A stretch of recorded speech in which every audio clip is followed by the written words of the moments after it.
بسم الله الرحمن الرحيم نحمده ونصلي ونسلم على رسوله الكريم أما بعد قال النبي صلى الله عليه وسلم إذا لقيت الحاج فسلم عليه وقل له أن يستغفر لك قبل أن يدخل بيته فإنه مغفور له أو كما قال عليه الصلاة والسلام۔ حضور نبی کریم صلی اللہ علیہ وسلم نے ارشاد فرمایا کہ جب تمہاری حاجی سے ملاقات ہو تو اس کو سلام کہو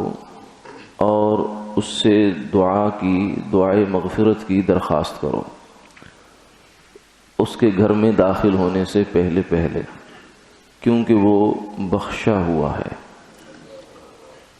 تو اس حدیث مبارکہ میں اگرچہ الفاظ حاجی کے ہیں جو حج کر کے آنے والا ہو، مگر یہ حرمین کا مسافر جو عمرے سے واپس آ رہا ہو وہ بھی اس میں داخل ہے، تو اس لیے ان سے واپسی پر گھر میں جانے سے پہلے دعاؤں کی درخواست کرنی چاہیے، کیونکہ اب ان کی جو واپسی ہے وہ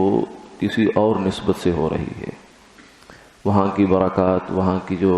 انوارات ہیں، ثمرات ہیں، اس میں اللہ ہمیں بھی شریک کر دے۔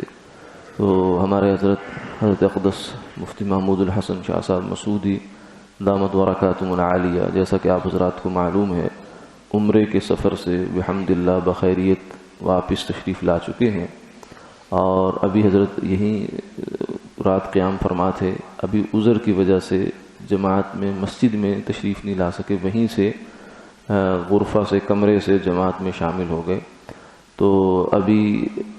آج ویسے بھی نشست نہیں تھی، کیونکہ ابھی آگے سفر پر بھی نکلنا ہے حضرت کو، پھر انشاءاللہ واپسی ہوگی، اور رات کا عشاء کا بیان انشاءاللہ ہوگا،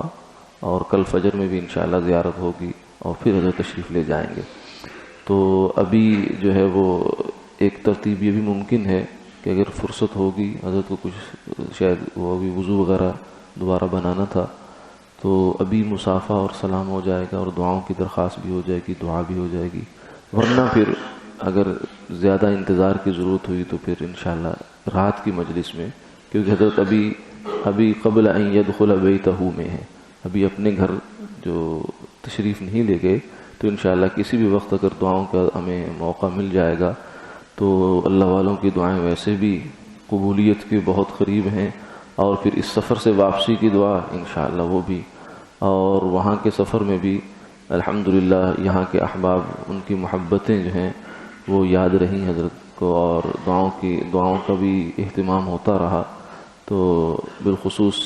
اس مسجد سے اب حضرت کو کافی جو ہے اللہ نے دل لگا دیا ہے۔ ایک ساتھی یہ بھی کہہ رہے تھے کہ بس ایک دن کے لیے حضرت تشریف لائیں۔ میں نے عرض کیا کہ